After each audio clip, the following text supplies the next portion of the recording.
Hey Jenny, did you hear the Navy's getting mobile data centers that can survive combat zones? This is straight out of sci-fi. Seriously, Mark? Last I checked, aircraft carriers are basically floating cities already. What makes these Galleon units different? Okay, here's the thing. Imagine packing 6 server racks worth of processing power into something that looks like a shipping container. These things have military-grade coolant systems that work even when those rockets you mentioned are literally going off around them. Hold up. You're telling me that stash of computer bits can handle rocket fire and hurricanes? Because I saw Caribbean Sea testing starts next month with 4th Fleet. Exactly. Dan Wright from Armada told me they bake in triple redundancy.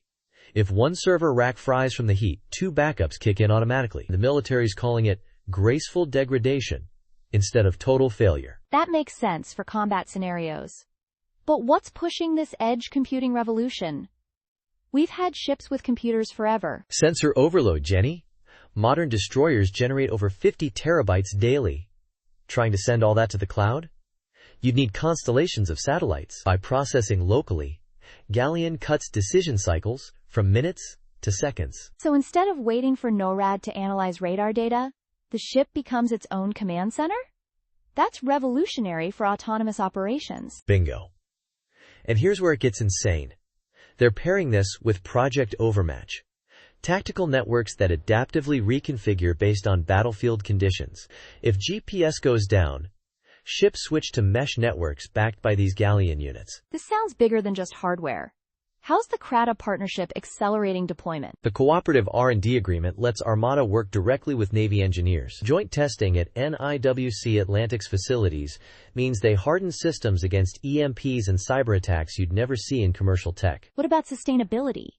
Energy-guzzling data centers don't exactly scream Green Fleet Initiative. Built-in energy metering. Each unit can switch between diesel generators and renewable sources. During the Saudi Aramco deployment, they ran entirely on solar during daytime operations. I'm starting to see the big picture. This isn't just computers in a box. It's a fundamental shift in how militaries handle information dominance. Exactly. Now imagine combining this with UAV swarms feeding real-time data. C4ISR capabilities getting quantum leap upgrades without waiting for next-gen ships. But here's my burning question.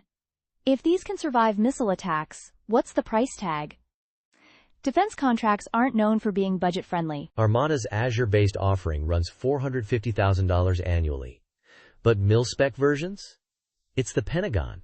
Add another 0 or 2. However, compared to rebuilding entire ship networks, it's cost-effective. Last thought. Does this edge computing push make big cloud providers nervous? Or is Amazon/CDSA like hardware-relevant new supply contract from military? Oh, it's symbiotic. Most Galleons integrate with Azure Stack HCI. Microsoft's loving the defense sector growth. But the real winner? Soldiers and sailors getting real-time intel. At the end of the day, that's what matters. Mark, you've made a server rack sound cooler than a Ferrari. Till next time, keep those bits battlefield ready.